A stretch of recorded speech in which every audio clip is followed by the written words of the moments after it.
Bueno, buenos días a las personas que se van incorporando. Eh, Creo que ya tenemos también por aquí a Javier, que apenas le hemos dejado un minuto para tomar algo de agua y seguir trabajando. Yo mientras se incorpora Javier, decirles que vamos a alargar un poquito el taller porque como nos hemos retrasado con la mesa redonda y tampoco queríamos cortarla porque la verdad es que estábamos teniendo unos temas tan interesantes que, bueno, hemos intentado jugar ahí, apurar los tiempos y vamos a estar hasta las 11:10, alargamos 10 minutitos. No obstante, decirles que vamos, desde la red de Anagos, vamos a seguir impulsando espacios de formación, ya lo anunciábamos ayer, en 2023 con toda probabilidad saquemos un curso de mayor duración, ¿no? Y bueno, con más espacios para poder profundizar en cada una de las temáticas, ¿no? Ya lo iremos anunciando a todas las personas que se han inscrito a la feria, ¿no? Creo que Javier, si estás ya dentro, ¿me escuchas, Javier? ¿Sí? Vale, si no, mientras lo voy presentando, que aunque, bueno, ya hemos tenido ocasión de compartir con él varios momentos a lo largo de la feria y de otros momentos, ¿no? Pero recuerdo que Javier es profesor de la Universidad de Laguna, que es doctor en Economía con una tesis en Contratación Pública Responsable y pues la verdad que en este momento uno de los mayores expertos en contratación pública responsable a nivel nacional. Es toda una referencia, ¿no? Y la verdad que es un honor poder contar con él en nuestro territorio y que participe de forma tan activa desde la red de ANAGO, ¿no? Pues nada, ¿Qué Javier, tal, Carlos? Buenos días, se me oye, se te oye, pero creo que no se pero te ve. no se me ve, ¿no? No sé por qué no funciona esto. A ver, un momentito. Bueno, también de paso les voy diciendo que intentamos que los talleres, es difícil, ¿no? Pero que sean lo más participativos posible. Es difícil con estas plataformas. Igual el año que viene, si planteamos unas sesiones presenciales, lo facilite. Pero, bueno, que tienen el chat para ir formulando todas las preguntas que deseen. Y también pueden intervenir directamente. Hay un botón arriba en la parte superior derecha de color azul que si quieren entrar y formular la pregunta en directo, solicitan entrar y ya les damos acceso desde ahí.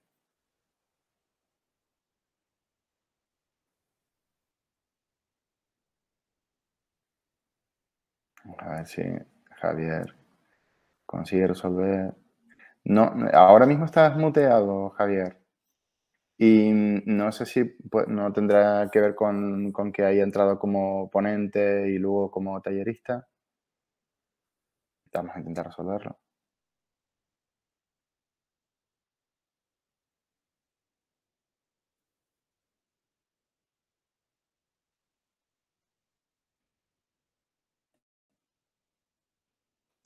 Pues yo aprovecho y les sigo contando cositas en lo que Javier intenta solucionar el problema de conexión.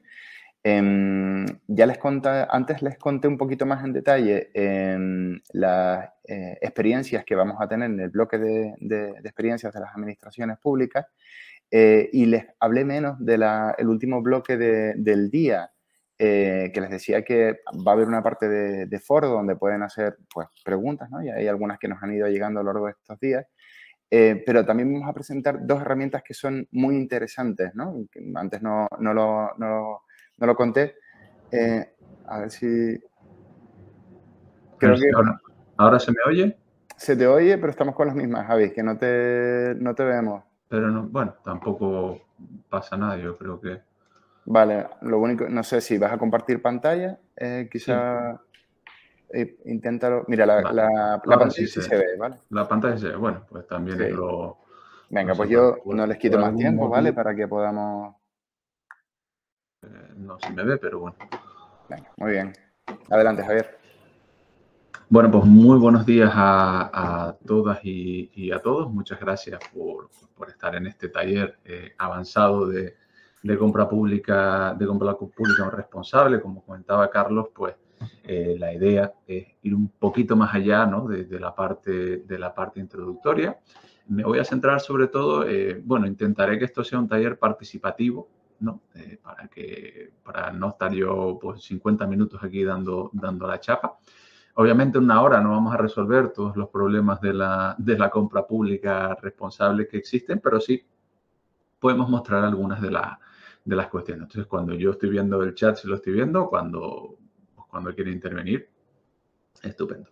¿Qué es lo que vamos a ver hoy? Y esto no es un error, no lo he hecho por error, porque quiero centrarme mucho en una parte que normalmente está ausente tristemente de los pliegos o incluso de los informes que tienen las licitaciones, que es la de la justificación. Una de las cuestiones clave para la implementación de la compra pública sostenible o responsable o estratégica, como la quieran llamar, es la justificación. ¿Por qué hacemos las cosas? ¿En qué mejoran las cosas que ponemos? ¿No? Voy a hablar de la compra pública responsable, no solamente centrándome en el corpus que pueda ser la parte de las cláusulas sociales y ambientales, sino también en una visión más holística de la compra pública responsable, ¿no? Y para eso hay que responder, a mí me gusta centrarme en responder dos preguntas, ¿no? La primera es y les dejo ahí la palabra para que pongan lo que quieran, ¿qué demonios queremos conseguir? ¿No? Muchas veces la compra pública pues se basa en el qué, no tanto en el por qué y mucho menos en el para qué, ¿no? Se han hablado de estrategias de sostenibilidad, pero siguen estando ausentes en la compra pública. Muy poquitas pliegos incluyen referencias a esas estrategias de sostenibilidad que por otro lado tiene pues, cualquiera de las entidades públicas con las que se trabajen, ¿no? Incluso darle la vuelta. Yo más que a dónde queremos llegar, diría a dónde no queremos llegar, ¿no? Y porque creo que desde un punto de vista estratégico eso nos permite establecer una serie de medidas preventivas que pueden ser incluso más fáciles de implementar. Y esto no es una cosa nueva. Esto no se crean que la compra pública responsable nace desde el 2010 de la Comunicación Europea, de Europa 2020, etcétera, ¿no? Esto que es de las primeras leyes de contrato, que es la ley esta del 27 de febrero de 1852. Y fíjense lo que dice, que es un proyecto para intentar garantir a la administración contra los tiros de la maledicencia y que la administración no debe proponerse una sórdida ganancia al celebrar contratos, sino que adjudicarse definitivamente el contrato al mejor postor. Esto hace 170 años. De las primeras leyes de contrato, se las mandaremos también en los materiales porque además tiene 2 páginas y media, que sería una maravilla que la ley de contratos hoy en día tuviera esta extensión, ¿no? Pero para que vean que no hemos cambiado tanto, que al final la idea, como comentaba el profesor Jaime Rodríguez Arana ayer, es, oye, tenemos un mandato constitucional de promover el bienestar social y el interés general y la compra pública debe ser una herramienta para ello, ¿no? Pero claro, la compra pública se encuentra con lo que a mí me gusta llamar 3 pecados originales, ¿no? Uno primero, no sé si conoce las charlas TED, que es, porque si ponen compra pública o public procurement en inglés, pues de las cientos, miles, incluso millones de charlas TED, pues no es que haya muchas, ¿vale? Hay 8. Una segunda que desgraciadamente sale día sí y día también, que es la corrupción, ¿no? Compra pública es corrupción. Bueno, ya me gustaría a mí ver un análisis similar en políticas que supusieran tanto peso en el PIB como supone la compra pública, ¿no? Yo creo que no es una cosa generalizada. Que si hay corrupción, obviamente, no se puede obviar la realidad, pero creo que no es tan generalizada como se dice, ¿no? Y sobre todo que los contratos menores, que ya serían harina de otro costal, y que pueden ser una parte de la compra pública responsable. No olvidemos que los contratos menores permiten la contratación, valga de la redundancia, de esos 15.000 euros hasta una persona. Ya podríamos hablar y sobre eso hay artículos y algunos que se publicarán dentro de poco sobre si realmente la revisión, la justificación de los contratos menores, perdón, la legislación sobre los contratos menores es adecuada o no. Ya les digo que en Europa somos una rara avis con eso de 1 año de limitación y que hay países pues, que tienen límites más altos, algunos que tienen más bajos, pero que estamos en la parte baja del cuadro.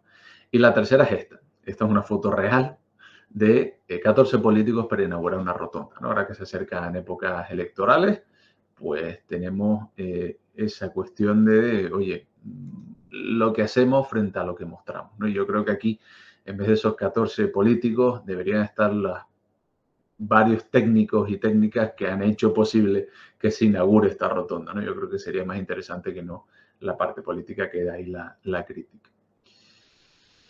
¿Qué es lo que queremos evitar? ¿A dónde no queremos llegar? Pues a esto, ¿no? La implementación de la compra pública responsable a veces se parece un poquito a esto. Esto es un caso real que me pasó en un viaje en barco. Me pedí un zumo y era cuando se habían sustituido se han sustituido las cañitas de plástico por cañitas de papel.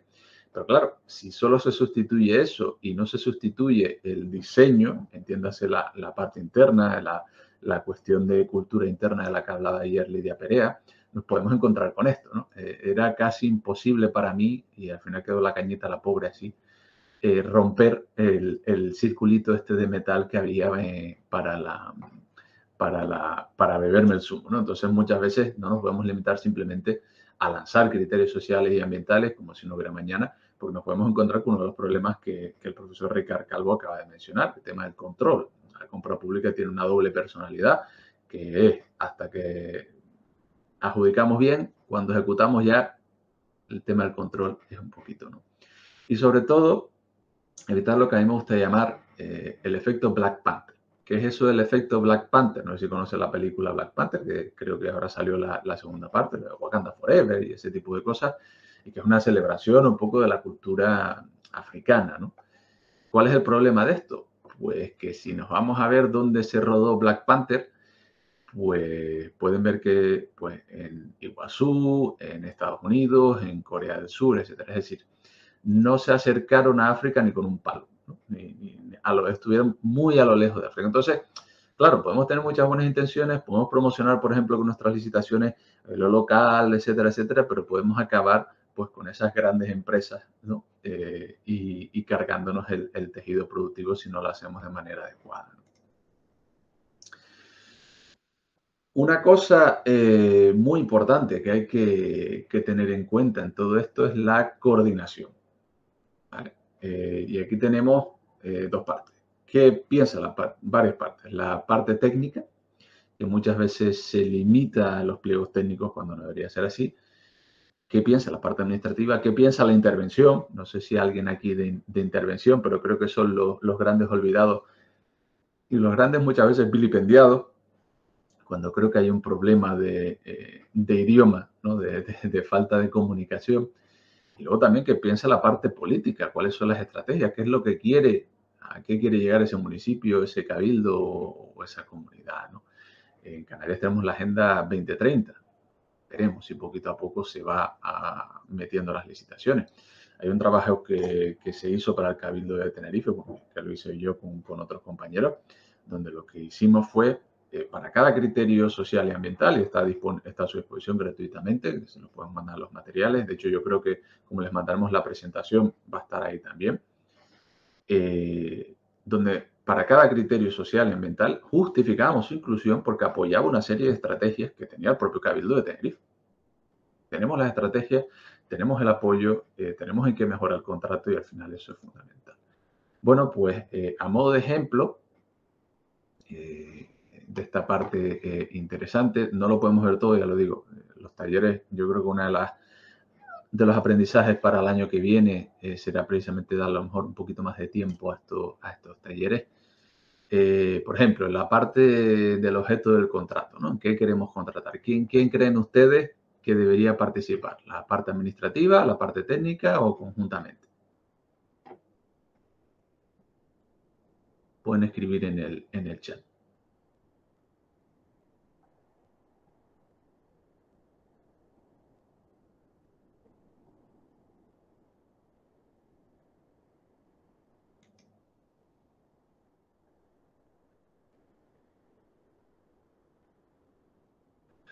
Bueno, como los veo tímidos y tímidas, esto es una cuestión yo creo conjunta, es decir, la parte administrativa pues sabrá sobre todo la reacción, pero la parte técnica tendrá que decir, oye, ¿qué es lo que me sirve? Y aquí, y lo veremos después con más calma, la definición del objeto del contrato, muy de acuerdo con lo que comenta Luis de la Barrera, ¿no? Coordinación es lo que haría falta. Y también en la segunda parte, la parte de justificación de las necesidades a satisfacer. La parte técnica, yo ahora estoy trabajando con el Instituto Canario de Moderación y Hemoterapia, una experiencia, la verdad es que muy buena. Y uno de los mayores éxitos que hemos conseguido es que la parte técnica se involucre en decir, oye, ¿eso para qué te sirve a ti? Porque obviamente yo, por ejemplo, ahora voy aprendiendo mucho más, ya sea de reactivos, de transfusiones, etcétera, etcétera. Pero claro, al principio yo lo que tenía idea es lo que pasaba con mi sangre cuando iba a donar. Y entonces, una buena justificación de para qué nos hace falta y sobre todo, incorporar esa mentalidad, y ya veremos con ejemplos para que vean que no les miento, incorporar criterios sociales y ambientales dentro de ese propio objeto del contrato, ese para qué del que les hablaba, nos va a facilitar luego mucho que ante posibles recursos el tribunal nos dé la razón, ¿vale? Entonces, la división en lotes, por ejemplo, también es una cuestión conjunta. Es decir, ya saben que la división en lotes es obligatoria y si no hay que justificar por qué no. En la parte administrativa puede decir, oye, yo prefiero esta división porque administrativamente me va a ser más fácil por tipo de producto o por geográfica, pero será la parte técnica la que dirá, bueno, eso a mí me vale o no me vale, ¿no? Entonces, bueno, esto se los dejaré. Y sí les dejo una cosa de la que no vamos a hablar por falta de tiempo, que son las penalidades. A las penalidades, que son las grandes olvidadas, normalmente lo que hacemos es, pues, vamos al 198 de la ley y ahí ya lo que cuadre. Sí es muy interesante, yo es que tengo muy mala idea también, clasificar las penalidades en función de leve, grave y muy grave. ¿Y cómo lo hacemos leve, grave o muy grave? Pues un truco que yo suelo usar es en función del perjuicio que a mí me pueda causar. Si me causa un perjuicio leve, y le puedo poner incluso los niveles, yo que cuando hago pliegos o cuando ayudo para hacer pliegos, será porque soy economista y no soy jurista, y entonces he tenido que adaptarme, pues muchas veces trabajo con muchas tablas, porque creo que también a los licitadores les facilita también comprender. Y una de las cosas que más nos puede ayudar para la compra pública responsable es que los licitadores puedan comprender a qué se están enfrentando, ¿no? Bueno, el origen de las cosas, definiendo el objeto del contrato. Y aquí tenemos una pequeña ayuda. Les voy a poner un pequeño vídeo, ¿vale? No sé si se acuerdan de Jurassic Park, que he hecho la presentación un poco con esto. No se acuerdan de este momento.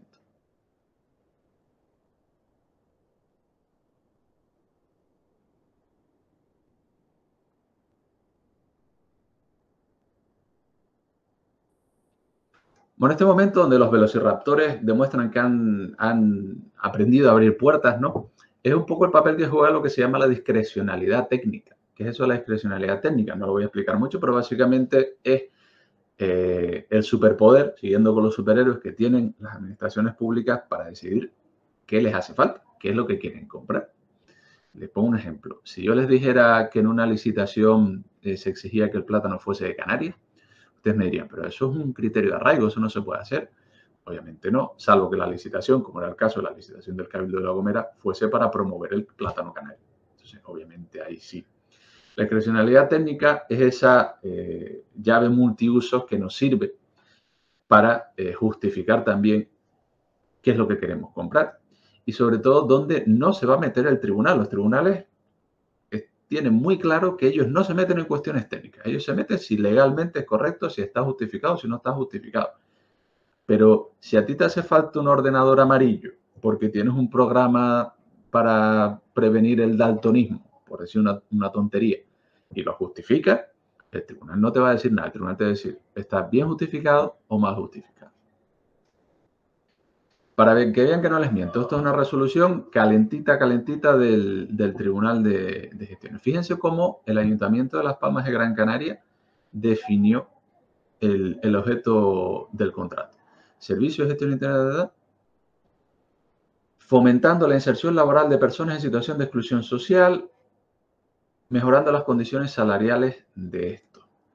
¿Qué pasó aquí? Pues que ellos pusieron unos criterios sociales, ¿vale? Unas consideraciones sociales que al estar incluidas en el objeto del contrato, determina que esa cláusula social está vinculada al objeto del contrato. Es decir, lo que estamos haciendo es, oye, ya te estoy diciendo desde el objeto del contrato que yo solamente no voy a gestionar las escuelas municipales, sino que lo hago con criterios de mejoras salariales y de mejoras, por ejemplo, de la vida de de la familia, ¿no?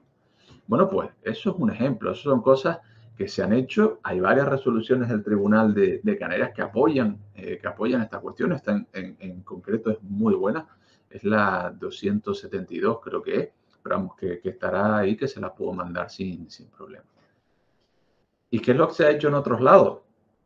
Pues fíjense, en Cataluña, ¿qué es lo que tiene? Pues en Cataluña tiene una estrategia general. Esto es un anuncio de licitación. Entre otras cosas, la compra pública me ha servido a mí para aprender catalán. Con el euskera todavía no me he atrevido. Y fíjense lo que hace. Gestión de la Casa del Agua de Trinidad Nueva con medidas de compra pública sostenible. Es decir, ellos directamente ponen medidas de compra pública sostenibles como esta, ¿no? Ellos tienen una batería y entonces ya dicen, oye, en el objeto del contrato ya ellos dicen, este contrato va a ir con medidas de compra pública sostenibles. ¿Y eso qué les permite? Pues meter luego esas medidas de compra pública. Posteriormente tenemos la Universidad de Alicante, que tiene un concurso, aquí lo tienen, de lavandería y mantenimiento de batas con criterios de sostenibilidad. Si ellos en el objeto del contrato dejan claro que tenemos criterios de sostenibilidad de este contrato y luego los definen, obviamente. Vuelvo a repetir, ¿eso qué les permite? Por ejemplo, el objeto del contrato, pues criterios de sostenibilidad, no tienen lotes, etcétera, etcétera, ¿no? Bueno, pues es una manera. ¿Y aquí qué podríamos hacer? Pues esto que ahora mismo parece latín, por eso he dejado esta cuestión, ¿no? Pues podríamos empezar por ahí, podríamos empezar por el objeto contractual. Imagínense, por ejemplo, un contrato de limpieza. ¿Qué se les ocurre que podríamos meter en el objeto contractual para ese contrato, ese servicio de limpieza? ¿Cómo podríamos fomentar la compra pública responsable desde el contrato? Si se les ocurre alguna cosa.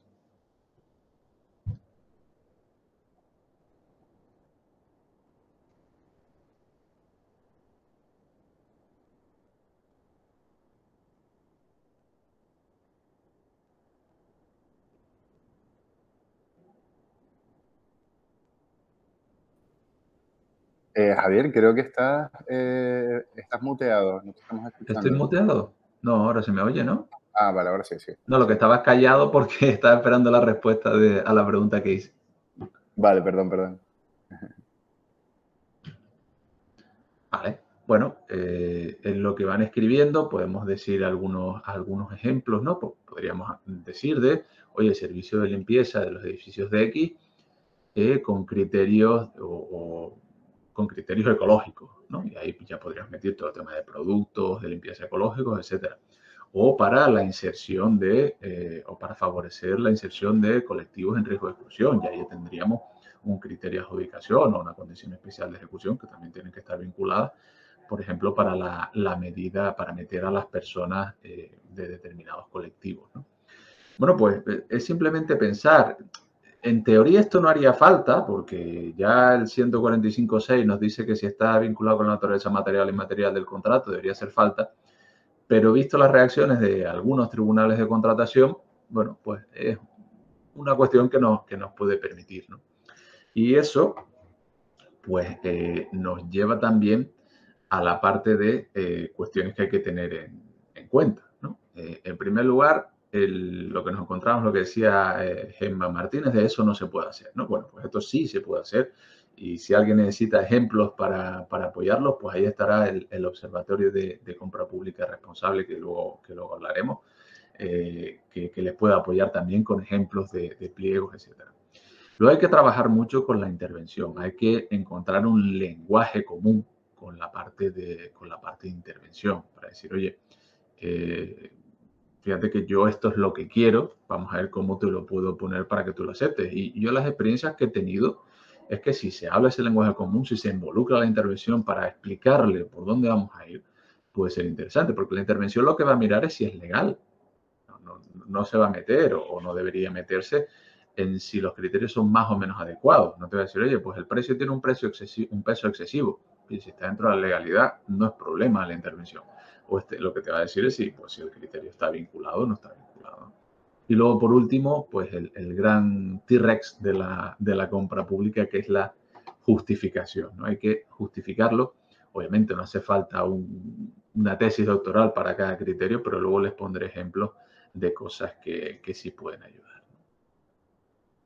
Otra cuestión para la implementación, cosas que no se tienen en cuenta. La solvencia.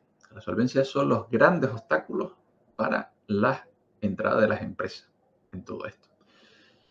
En primer lugar, la financiera. ¿Por qué nos vamos siempre al 1,5? Yo veo muchos pliegos que dicen, pues 1,5 el valor anual el importe anual del valor estimado, no sé qué, no sé cuánto. Y eso puede cargarse a las empresas. La justificación, la solvencia no es otra cosa que lo que hace falta para que fiarse de las empresas. ¿Y cómo podemos justificar una solvencia menor? Pues fíjense, con fuente del Ministerio de Industria, Comercio y Turismo, las pymes son más del 99% de las empresas, el 99,6%, el valor añadido del 62% y el empleo del 72%. Y sin embargo, el mismo ministerio calcula que solamente entre el 31 y el 38% de las compras son realizadas por pymes. Hay una descomposición ahí por determinados factores, pero uno de ellos es la solvencia. Entonces, si el 1,3 nos está diciendo que hay que fomentar a las pymes, pues se puede poner una solvencia del 0,8, si yo lo considero adecuado, pues basado en eso, oye, porque la solvencia es una barrera y se justifica así, justificación. Yo, cuando hago pliegos, les puedo pasar, si quieren, yo pongo un apartado de justificación. Justificación, pues esto así, por esto y por lo otro. Luego tenemos la solvencia técnica. La solvencia técnica, la experiencia no es lo único que cuenta, ¿no? Por ejemplo, les pregunto, ¿usan ustedes algún tipo de solvencia distinta a la experiencia? ¿Qué tipo de solvencia usan por ahí? Aparte de la experiencia.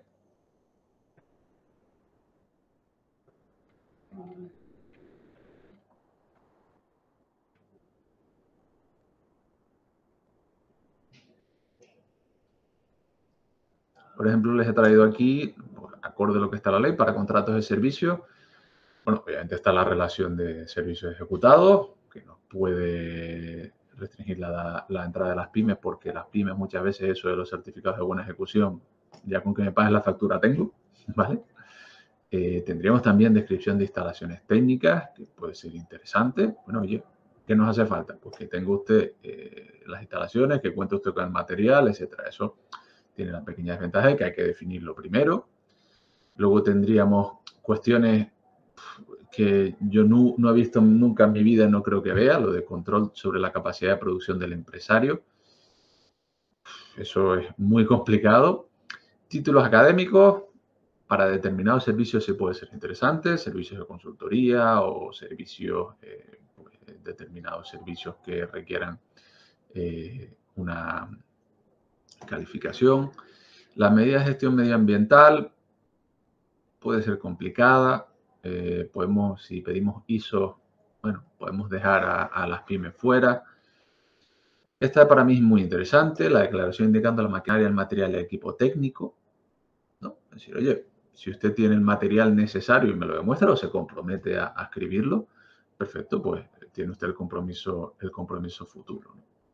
Bueno, pues esos son ejemplos de cómo podemos verlo, ¿no? Cuando abran aquí, pues podrán también ver, oye, qué hacer los sistemas de gestión, cómo introducirlos, ¿no? Muy bien, entonces pasamos a los criterios de adjudicación del contrato. Por favor, estoy hablando solamente yo. Si tienen alguna pregunta en algún momento, lo ponen en el chat, me paran. Oye, yo normalmente, incluso ejemplos concretos. Oye, yo no, que estaba pensando meter este criterio, esta solvencia, este objeto del contrato, podría ser, no podría ser, etcétera, ¿no? Yo encantado de responder, que todavía tenemos 15 minutillos para responder. Lo que les pongo aquí, y les pongo que no se echen las manos a la cabeza cuando les digo que el contrato ideal es el contrato 100% criterio-precio. ¿Por qué lo digo? Un poco provocando, ¿no? Porque la ley nos dice que podemos usar el 100% criterio-precio cuando las prestaciones están perfectamente, definidas y solamente el precio es la única diferencia. En este sentido, ese sería el contrato ideal, donde sabemos exactamente lo que queremos. Yo soy partidario de una buena definición técnica más que de poner muchos criterios sociales y ambientales, porque al final una buena definición técnica lo que nos hace es decirle al mercado, oye, yo voy por aquí y esto es lo que yo quiero. Y además denota un buen conocimiento de lo que se quiere, ¿no? Es decir, si yo estoy comprando equipamiento informático y sé exactamente lo que quiero, pues lo pongo. No tengo que valorar más o menos. Yo quiero esto.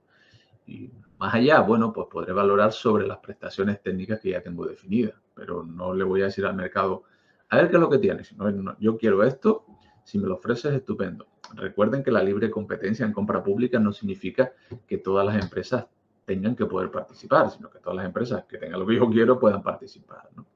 Entonces tendríamos esa relación con el objeto del contrato y aquí para los criterios de adjudicación hay dos cosas. Lo primero, si definimos nuestro objeto contractual con referencia a posibles criterios de adjudicación, mejor.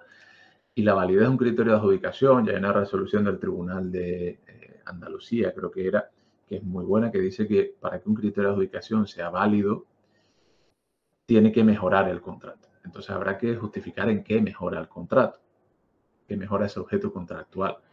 Pues si hemos puesto, por ejemplo, en un servicio de jardinería, pues un criterio de adjudicaciones que se planteen vegetación autóctona, pues eso mejorará pues en que ayuda a reducir dicho en grosso modo, pues el cambio climático y además que son plantas que consumirán menos recursos, porque obviamente están más adaptadas al lugar y además pues desde un punto de vista cultural incluso, etcétera, etcétera, ¿no? También es interesante la redacción. Imagínense que nosotros pongamos en el criterio, valoremos el número de personas adscritas al contrato. ¿Qué entendemos por una persona? Ojo con eso, pues si decimos personas, pues el empresario o la empresa puede decir, oye, pues hago contratos, aunque ahora ya es más fastidiado, pero bueno, hago contratos, sí, indefinidos, pero con periodo de prueba de 6 meses y a los 3 meses echo a la persona y contrato a otra, ¿no? Porque me sale más barato de esa manera. Bueno, tendrá que ser contratos de duración igual al contrato total, etcétera, etcétera, y a tiempo completo, etcétera, ¿no? Luego tendríamos también la valoración y aquí, y les voy a poner un ejemplo, cuidado con las fórmulas precio. ¿Vale? Esto es un ejemplo de distintas fórmulas precio. Esto es valorando el porcentaje de baja, valorando la tradicional y esta es en base logarítmica. Fíjense lo que pasa aquí, ¿no? ¿Cuál es la diferencia? Pues aquí tendríamos la primera de estas, ¿no? Bueno, esta es digamos, la fórmula original, luego la tradicional y las logarítmicas, ¿no? Vean cómo con la logarítmica lo que se hacen es las bajas económicas se planchan mucho, o sea, la pendiente es mucho menor, ¿no? Entonces, si lo que nos interesa es pues, que no compitan tanto en precio, hay dos maneras. Una, dándole menos peso al criterio precio y otra es usar fórmulas de este calibre, ¿no? Que también desincentiva, digámoslo así, ¿no? Y por último, la justificación, ¿no? Ponemos niveles máximos, ponemos niveles mínimos, ¿no? Que no nos pase como aquel hospital, que creo que creo que pasó en Valladolid, que no pusieron, pues uno de los criterios es cuánto iba a durar el hospital y la empresa puso 400 años. Y como no habían puesto un límite por arriba, pues la empresa se llevó todos los puntos y el resto de las empresas, los pobres, se quedaron como se quedaron, ¿no? Algunas cuestiones a tener en cuenta. Las cuestiones técnicas, ¿hasta dónde se puede llegar? ¿Acepto o no acepto variantes? Pues aquí yo les recomendaría eso que se llama el principio del antiformalismo. La discrecionalidad técnica tiene un límite. Si en este caso, por ejemplo, se decía, oye, hay que tener un ingeniero industrial. Bueno, ¿por qué? ¿No? Porque no se había motivado, perdón, aquí al revés. Aquí se había exigido un ingeniero industrial, perdón, y se había motivado por qué, y no un ingeniero técnico industrial. Cosas que están en la ley pero no están en la práctica. Mejores salariales y el plan de igualdad, ni se molesten en ponerlo. Para resumir. Subcontratación con centros especiales de empleo, empresas de inserción, tiene que estar justificada. Y los criterios ambientales, pues cuidado con este tipo de criterios ambientales. Normalmente no suelen tener mucha conflictividad, pero mejor que productos de proximidad, pongamos productos frescos y así mejor.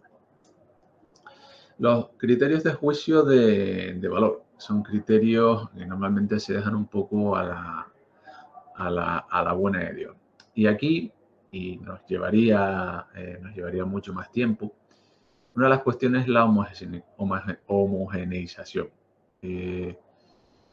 Fíjense, aquí los criterios de juicio de valor no son criterios que ponga usted una memoria y le valoraré la memoria. No, habrá que poner qué se va a valorar en la memoria.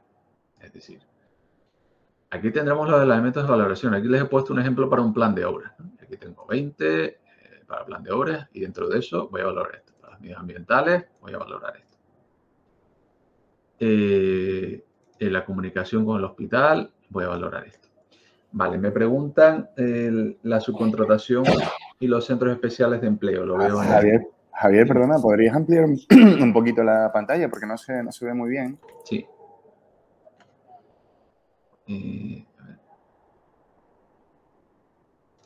Vale, ahora. Perfecto. Vale. Entonces, sobre cada una de estas cosas, donde el licitador pues tendrá que ir poniendo, ¿no? Esto luego nos sirve para valorar, ¿vale? Para que la mesa pueda valorar. Bueno, esto es un Excel que yo he desarrollado, que está a su disposición si quiere. Pero a lo que voy es que hay que justificar las puntuaciones. No podemos decir, a este le doy A y a este le doy B, sino, oye, ¿en función de qué? Y aquí pues hay pliegos en los que yo también he trabajado donde insistimos mucho en eso, porque hay resoluciones de los tribunales de contratación, que desestiman, estiman el recurso precisamente porque el órgano de contratación había puesto, pues esto lo doy una A, esto lo doy una B y esto una C, ¿no? No, hay que currárselo un poquito más. Pregunta Ruth Ramírez Álamo en el chat si podemos incluir en algún caso la obligación de subcontratar un porcentaje con este tipo de empresas. Ojo, la subcontratación no puede ser obligatoria, ¿vale? Ahora, lo que sí se puede hacer como condición especial de ejecución es que en caso de que usted subcontrate, un porcentaje tiene que ser con este tipo de empresa. O bien, en los criterios de adjudicación, poner como criterio de adjudicación que se valorará la subcontratación con este tipo de empresas. Pero como cualquier otro criterio de adjudicación, tiene que estar justificado. Y para eso, en el objeto contractual, nada más fácil que poner, pues, servicio de X y Z para fomentar la inclusión de personas en riesgo de exclusión. Entonces, si pusiéramos eso en el criterio de adjudicación, ¿cuál es la justificación? Oye, ¿cómo mejora esto? Pues si mi objeto contractual me está diciendo que yo quiero fomentar la subcontratación el fomento de las personas con discapacidad o con riesgo de exclusión, pues obviamente si yo lo hago a través de este tipo de entidades, lo voy a hacer de una manera, o sea, en un marco ya regularizado, ¿no? Entonces, va a mejorar, pues porque tienen ya una estructura, porque les garantizan además de la inserción laboral, pues la inserción social, etcétera, etcétera. Entonces, respondiendo la pregunta, sí se puede, pero ojo con poner que sea obligatorio subcontratar. No se puede obligar a la empresa adjudicataria a subcontratar obligatoriamente. Lo que sí se le puede decir es, en caso de que usted subcontrate, tendrá que hacerlo con este tipo de entidades, un 5, un 10 o lo que usted quiera, o estas actividades accesorias. Bueno, cuestiones de justificación. Buenas noticias para las personas técnicas que se dediquen a esto. Tienen ustedes presunción de veracidad, ¿vale? Sí, validez y acierto por las licitaciones. Y este es un caso, por ejemplo, donde el mecanismo que ofertaba la segunda clasificada decía, oye, la que recurrió es, esto no se ajusta al PPT, al pliego técnico, pero quien hizo el informe dice, bueno, no se ajusta, pero me hace el mismo servicio, con lo cual yo, dentro de mi discrecionalidad técnica, digo que sí se ajusta, ¿no? Bueno, pues algunas cuestiones para que vean también que tienen esa libertad. Las prescripciones técnicas no las vamos a ver por cuestiones de tiempo, pero les dejo una idea aquí, ¿no? Tienen ustedes, y esta herramienta les puede ayudar, ¿no? Si digamos que no cuentan con una referencia, ¿no? Pues tienen ustedes, no sé si los conocen, este proyecto magnífico y maravilloso que es el Contratación Pública Verde, Green Public Procurement, que si se meten en ello, están en español, ¿vale? Por ejemplo, vamos a ver este para cuestiones de limpieza, lo tienen en español, ya les digo, o bueno, si hablan otro idioma de la Unión Europea y quieren practicar también. Y entonces, fíjense, lo que les pone directamente es qué criterios, ¿no? Aparte de los impactos ambientales, qué criterios de selección pueden ustedes poner y cómo se verifica, qué especificaciones técnicas podemos poner y cómo se verifica. Es decir, la Unión Europea ha hecho un trabajo que se va actualizando poquito a poco, donde pues para 28 creo que eran, bueno 20, ahora están todavía en ello, pues les va poniendo cosas, ¿no? Este, por ejemplo, el de ordenadores, etcétera, etcétera, está muy bien, está bastante bien coordinado y es fresquito, es de 2021, ¿no? Pues aquí pueden encontrar ustedes cuestiones técnicas que les pueden ahorrar y luego pues una cuestión muy interesante que es el ciclo de vida, que por ahora es un poco ciencia ficción, pero que se va avanzando poquitamente y que seguramente en la feria del año que viene haremos alguna cosilla interesante, ¿no? Bueno, un ejemplo solo de los tres que traía. Cuidado con la experiencia. Esta es una resolución de hace pues, menos de un mes de Puertos de Canarias, donde hablaban de la experiencia como criterio. Y dentro de esa experiencia, el problema que hubo es que no se justificaba el empleo de la experiencia. No decía que no se pudiera usar, sino que no se justificaba adecuadamente, entonces los tumbaron. Y bueno, rápidamente en 5 minutos sobre los contratos reservados. Vuelvo a recordar que para el observatorio tendremos ese asesoramiento en cuanto a contratos reservados. Pues aquí tendríamos un poco cómo se construye, ¿no? En primer lugar, lo que hay que hacer es adecuado tener un acuerdo de gobierno. Desde la red Anagos tenemos modelos de acuerdos de gobierno. No son obligatorios para reservar un contrato. Ustedes pueden reservar un contrato sin tener un acuerdo de gobierno. Quien nos va a marcar la cantidad, pues serán las empresas y lo que hacen. Y ahí podemos optar por reservar en euros o reservar un porcentaje. Y sobre todo, ¿para quién? Lo que comentaban antes de la reserva que comentaba Guillón. Los cambios en un contrato, lo veremos ahora rápidamente, son poquitos. Si nos pusiéramos a hacer un contrato reservado en un pliego ya hecho, en 4 minutos o incluso en 3, tendríamos un contrato reservado. Y luego también hay que tener en cuenta qué colectivo nos interesa fomentar. Si tenemos un problema de personas en riesgo de exclusión, porque fíjense que tenemos un problema de parados de larga duración en el municipio, pues esos son los colectivos, incluso dentro de los contratos reservados, que nos interesan, ¿no? Yo siempre, el otro día hablaba en Galicia, que no es lo mismo una persona con una discapacidad de 33%, que pueda ser por una diabetes o por una invalidez temporal, que una persona con una discapacidad mental con un 66%. Son casos distintos, ¿no? Y hay que ver qué nos interesa fomentar. Y aquí les he traído distintos ejemplos, este del Ayuntamiento de Tazacorte. Fíjense los cambios muy rápidamente. El primero, voy a poner un poquito más grande para que se vea.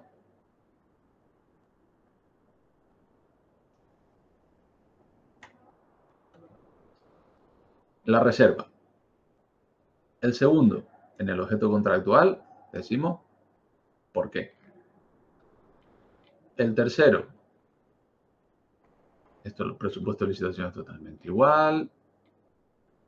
Decimos, oye, tiene que ser empresa de inserción. El cuarto, pedirle el certificado de estar inscrito. Y de resto, y esto se los dejaré por si quieren ver cómo, por qué se justifica el criterio, etcétera, etcétera. Y punto pelota. Ya ven, son 5 cambios muy sencillitos por los que hacer un contrato reservado. Lo importante es que sepan que el contrato se va a poder reservar, que no se les quede decirte. Y bueno, hasta aquí. Si tiene alguna pregunta, pues tenemos un minutillo. Vamos a intentar, pues, siguiendo con el ejemplo, que no dejar que la compra pública responsable se extinga. Muchas gracias por la atención y perdón por la brevedad. Tienen aquí las herramientas necesarias, les pasaremos la presentación sin problema. Ruth, yo te lo mando, se los mandaremos los materiales, no hay ningún problema. De todas maneras, la presentación, como han visto, es interactiva. Es decir, ustedes pinchan y se les abren, ¿vale? Y tienen acceso a todos los documentos que han visto, tienen acceso y se los pueden descargar sin problema. El contrato que han visto de tasa corta y el que está al lado de los llanos es una versión resumida, de todas maneras, ¿vale? Porque he quitado cosas porque lo uso para los cursos. Bueno, pues Carlos, cuando quiera. ¿Está silenciado, Carlos?